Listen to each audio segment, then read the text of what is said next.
दुग्ध कल्प। कल्पों में दूध कल्प को एक बड़ा स्थान प्राप्त है। कल्प के मानी है शरीर को नया बना देना, बदल देना। दुग्ध कल्प से कार्य जितना निश्चय पूर्वक होता है उतना दूसरे कल्पों से नहीं। इसलिए शास्त्रों में दूध की अमृत संज्ञा है।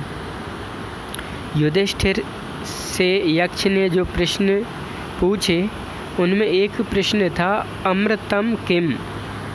युधिष्ठिर का उत्तर था, गावा मृतम।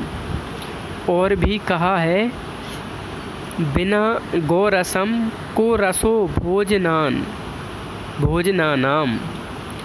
बिना गोरसम को रसो भोजनानाम।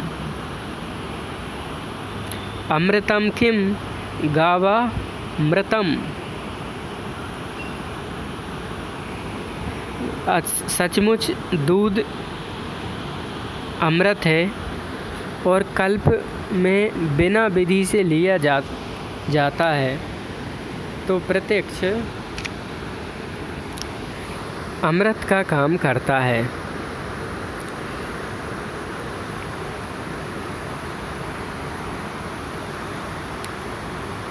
उसका यह अमृतमय प्रभाव प्रायः सभी रोगों में देखने में आता है। दूध रक्त को बढ़ाता है, रक्त की लाली को बढ़ाता है, गति को भी बढ़ाता है। उसके प्रयोग से त्वचा निखर आती है, रूखा और सूखापन जाकर त्वचा सतेज, चिकनी और मुलायम हो जाती है। दूध का कल्प आँखों को साफ करता है, नाखूनों को सुर्ख, दांतों और मसूड़ों को मजबूत, हृदय और फेफड़े शक्तिशाली बनाता है। बड़ी आंत पर तो कल्प का अनिवार्य रूप से प्रभाव पड़ता है। उसकी मंदता, ढीलापन, जिससे लोगों को अक्सर कब्ज बना रहता है, चला जाता है। आंतें नई होकर अपना काम पूरे तौर से करने लगती है। दूध के इस सुविस्तृत प्रभाव का कारण क्या है? यही कि हमारे शरीर के लिए आवश्यक प्रत्येक पदार्थ दूध में है। वे सब चीज़ें इसमें हैं जिनसे हमारा शरीर बढ़ता, पनपता और पुष्ट होता है। यही नहीं, इसमें भी औषधीय गुण भी हैं जो विकार को निकालकर रक्त को शुद्ध एवं शरीर की कमी को पूरा करते हैं। दूध के तत्व पुष्ट करने वाले पदार्थों को लीजिए। दूध की चीनी इतनी हल्की और सद्या बलकारक होती है कि वह पचा हुआ भोजन कहलाती है। सग्धा प्राणकारिणी सट। इसलिए तत्काल बल देने वाली 6 चीज़ों में दूध की भी गिनती है। इसकी चिकनाई के समान सुपाच्य चिकनाई दुनिया में दूसरी नहीं होती। इसका प्रोटीन वीर्य से मिलता जुलता है। रक्त को विकार विहीन करने और उसकी कमी की पूर्ति करने वाली कौन सी चीज़ इसमें नहीं है। दूध का मूत्रल होना सर्वविदित है। यह स्वेद कारक होता है और बड़ी आंतों के ऐसे कृमियों का जिनके कारण अनेक रोग होते हैं, यह विशेष रूप से संहारक है। विटामिन और क्षारों की तो दूध खान ही है।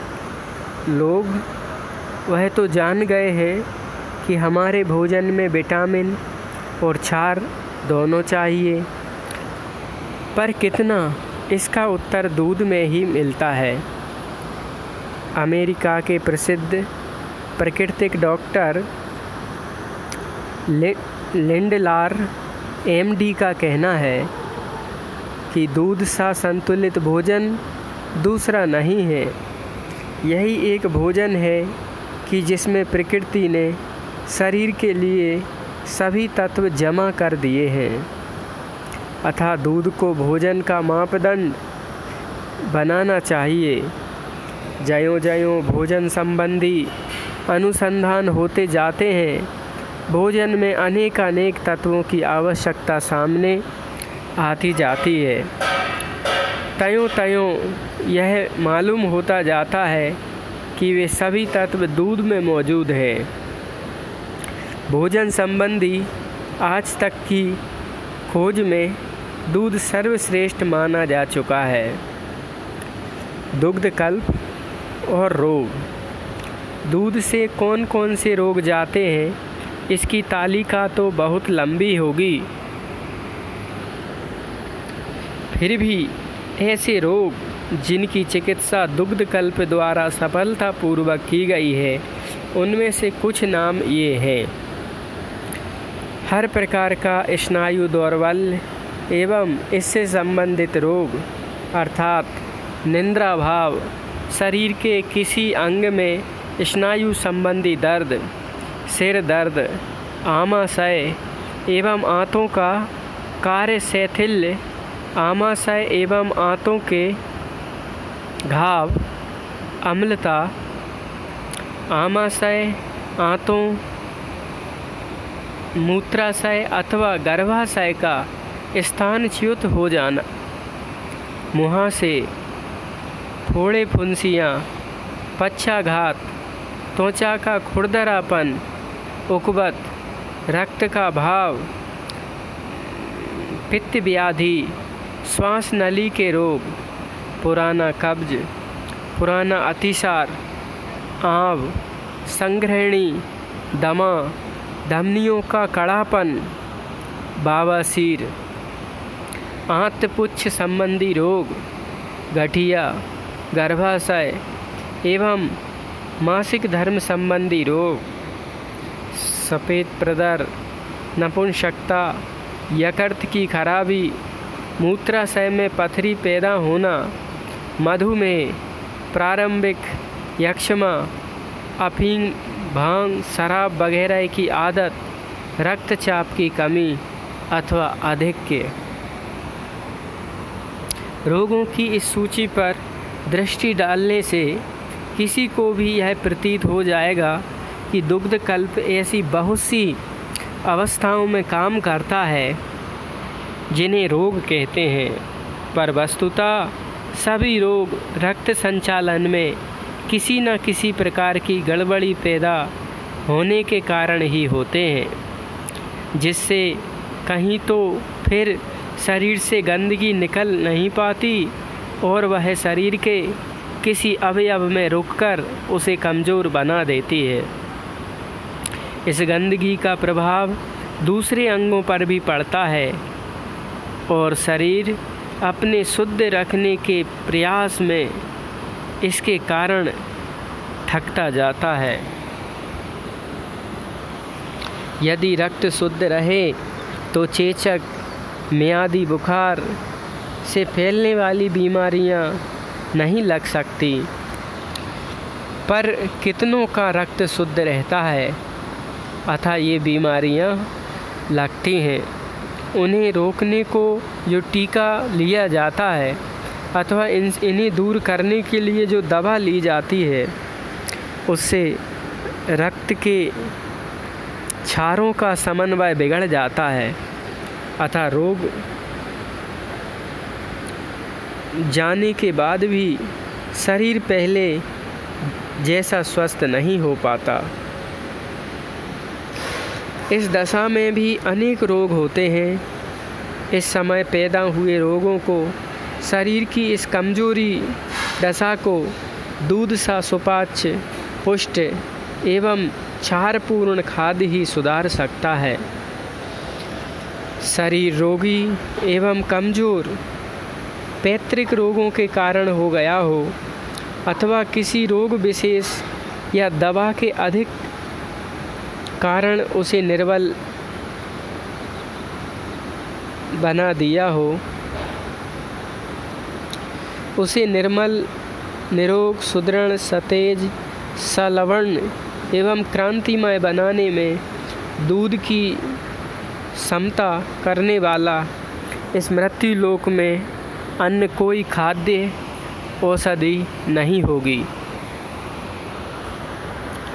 बहुत ही कम ऐसे रोग हैं जो दूध से ना जाते हों या बस में ना आते हों। स्नायु दौर्बल अर्थात चिंता करते रहने, छोटी छोटी बातों को बहुत बड़ी समझने, किसी काम को करने का अपने में साहस ना पाने, बाधाओं को देखकर घबरा जाने, उद्विग्न भयभीत रहने आदि जैसे स्नायु संबंधी रोगों में दूध रामबाण है। कब्ज को, जो प्रत्येक रोग का सरदार होता है, दूध शीघ्र और स्थायी रूप से मिटाता है। दुबलेपन की तो दूध एकमात्र दवा है। इसके 6-7 सप्ताह के कल्प से ही 10 से 20 पौंड और कभी कभी तो 30 पौंड तक वजन बढ़ना साधारण बात है। जो दुबले हैं और किसी भी तरह से अपना वजन नहीं बढ़ा पाते, वे दुग्ध कल्प से रोग होने के साथ साथ अपना वजन भी आसानी से बढ़ा सकते हैं। साथ ही दूध की वजन बढ़ाने की सुनिश्चित शक्ति के आधार पर लंबा फलाहार या लंबा उपवास भी सहज में ही किया जा सकता है, जिसकी दुग्ध की पूर्ण पीठिका की भांति प्रायः आवश्यकता हुआ करती है। जलोदर बहुत भयंकर रोग समझा जाता है। इसमें अक्सर वैद्य डॉक्टर रोगी को कम से कम पानी पीने को देना चाहते हैं, पर इस रोग में भी दुग्ध कल्प बहुत तेज़ी से काम करता है। अक्सर ऐसे रोगी को कल्प के प्रारंभिक दिनों में जितना वह दुग्ध पीता है उससे दूना पेशाब आता है, जिसकी वजह से उसका जलोदर शीघ्र जाता है। ऐसे रोगी को मक्खन निकाला हुआ दूध देना ज़्यादा अच्छा रहता है। रक्तचाप के न्यूनाधिक्य से लोग किसी तरह पिंड नहीं छुड़ा पाते और हमेशा लकवा लग जाने अथवा हृदय की गति रुक जाने के खतरे के कारण चिंतित रहते हैं। दूध रक्तचाप के आधिक्य में रक्त को शुद्ध कर एवं धमनियों तथा सिराओं को उचित लचीलापन प्रदान कर रक्तचाप घटाता है और रक्तचाप की कमी में रक्त को बढ़ाकर एवं उसके तत्वों की कमी को पूरा कर रक्तचाप सम करता है। दमा जुखाम से पैदा होता है और इस जुखाम का प्रभाव नाक, गले, फेफड़े, आमाशय एवं आंतों की श्लेष्मिक कलाओं तक पड़ सकता है। फिर विशेष अंग के नाम के अनुसार रोग का भी नाम पड़ता है। दूध के प्रयोग से जब नूतन रक्त शरीर में बनने लगता है तो सारे शरीर की श्लेष्मिक कलाएं सशक्त होने लगती हैं एवं अपने को निरोग कर पाती हैं।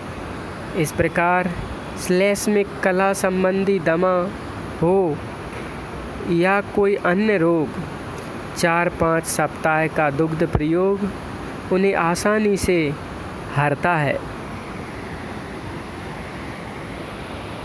कुछ लोग हमेशा ऊगते से रहते हैं, उन्हें सुस्ती घेरे रहती है और सिर दर्द होता रहता है। उन पर घबराहट एवं प्रत्येक कार्य से विरसता के आक्रमण अक्सर होते रहते हैं। भोजन के बाद उनकी सुस्ती और बढ़ जाती है। उस समय बात कर सकना उनके लिए कठिन हो जाता है। उनकी जिह्वा पर हमेशा सफ़ेदी चिपकी रहती है। सांस एवं पसीने से बदबू आती है। उनकी इस दशा का कारण पुराना कब्ज होता है, जो बड़ी आंत के अंतिम छोर से शुरू होकर छोटी आंत तक प्रभाव जमा लेता है, जिसके कारण जो भोजन किया जाता है उससे कुछ सामान आमाशय एवं छोटी आंत का कुछ भाग ही ले पाता है। शेष भोजन के निकालने में शरीर व्यर्थ थकता रहता है। ये सारे लक्षण दुग्ध कल्प द्वारा 2-3 दिन के अंदर चले जाते हैं एवं कल्प के अंत तक तो वे शरीर को स्थायी रूप से छोड़ देते हैं। गठिया के बहुत से प्रकार हैं और बहुत से नाम भी हैं। यहाँ उनके विस्तार में जाने की ज़रूरत नहीं है, पर फिर किसी तरह का गठिया हो, दूध उसे निश्चित रूप से दूर करता है। दुग्ध कल्प शुरू होते ही गठिया के प्रायः प्रत्येक रोगी में गठिया के सारे लक्षण तीव्र हो जाते हैं। इसका कारण यह है कि दुग्ध कल्प में रक्त का संचालन बढ़ जाता है, पर वह तभी तक जब तक कि रक्त शुद्ध हुआ नहीं रहता। कष्ट के बढ़ने पर भी यदि दूध पीना बंद ना किया जाए तो दर्द 12 से 24 घंटे के अंदर चला जाता है और फिर 5-4 दिन बाद लौटता है। इस समय दर्द पिछले से बहुत हल्का होता है। इस प्रकार के दौरे सारे कल्प में रोगी को 4-5 बार होते हैं, पर प्रत्येक दौरा पहले वाले से हल्का होता जाता है। सूजक और गर्मी का विष दूर करने में कोई औषधि समर्थ नहीं है। इस रोग का प्रभाव रोगी के बच्चों में भी देखने में आता है। यदि इस रोगों के विष को कोई भी जला सकता है तो वह है लंबा उपवास। लंबे उपवास से जब रोगी दुबला हो जाता है, उस वक्त दुग्ध का कल्प रोगी के शरीर में शुद्ध रक्त उपजाने के साथ साथ शीघ्र वजन बढ़ाता है। और यदि उपवास इतना लंबा ना हुआ कि इन रोगों का विष पूरा चला जाए, तो दूध अपने मूत्रल स्वेद कारक गुणों के कारण बचा हुआ कार्य स्वयं पूरा करता है। दुग्ध कल्प द्वारा सुनिश्चित रूप से लाभ जितना जननेंद्रिय को मिलता है, उतना शरीर के किसी अन्य अंग को नहीं। दूध स्नायुओं का सर्वश्रेष्ठ भोजन प्रदाता है और स्नायु एवं जननेंद्रिय का संबंध बहुत ही निकट का है। अतः स्नायुओं को शक्ति मिलने के साथ साथ जननेंद्रिय की भी सभी कमजोरियां चली जाती हैं। मठे के कल्प को दुग्ध कल्प के अंतर्गत ही समझना चाहिए। बहुत से रोगों में दोनों का कल्प समान रूप से गुणकारी है, पर मधुमेह एवं संग्रहणी के रोगी को मठे का कल्प ही करना चाहिए। मधुमेह के रोगी को दूध की चीनी नहीं चाहिए, वह दूध के जमने में खटाई में बदल जाती है। संग्रहणी के रोगी की आंत में कई प्रकार के कृमि पैदा हो जाते हैं।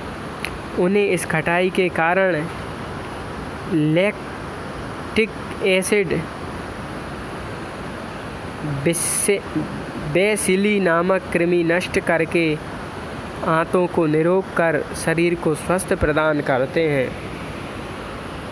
मठा शुरू करने के पहले जहां मधुमेह के रोगी के मूत्र को शर्करा विहीन बनाने के लिए कई दिनों के उपवास की ज़रूरत होती है, वहाँ संग्रहणी का रोगी प्रायः पहले दिन ही मठा पीना आरंभ कर सकता है। यक्ष्मा के रोगी के लिए एक विशेष बात ध्यान में रखने की है कि उसके लिए जितना दूध आवश्यक है उतना ही शुद्ध दूध, वायु एवं आराम भी। शुद्ध धूप, शुद्ध वायु, आराम। यक्ष्मा के रोगी चाहे यक्ष्मा का आक्रमण उनके फेफड़ों पर ही हुआ हो, चाहे आंतों पर अथवा हड्डी पर, एवं और भी कई कठिन रोगी भी 40 दिन के एक कल्प से अपने रोग को धो बहाने की उम्मीद नहीं कर सकते।